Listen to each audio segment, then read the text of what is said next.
Mark? No. I'm Andrew. Lovely to meet you.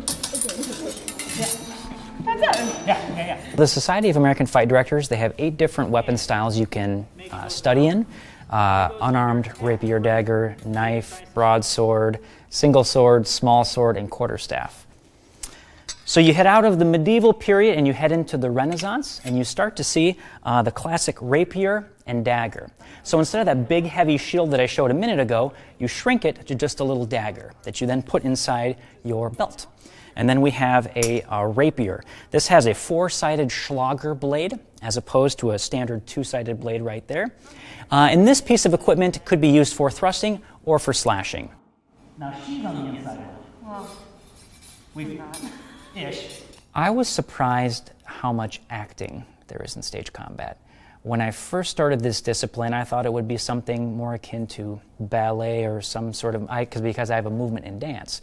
So I thought it was much more technique focused, and technique certainly is a very important thing, but the technique doesn't mean anything unless there's a valid story behind it. This is something that can cut and thrust.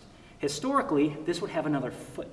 It's very open-ended. Shakespeare, for example, pretty much his only stage directions is they fight, and then you have to coin the rest. Either you come in with that choreography pre-planned, or ideally you've built a rapport and a foundation of technique with the actors that you're working with, and then you can devise it together.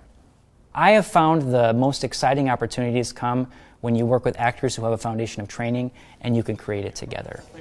Yeah. Megan, let's mix off some grace. Yeah?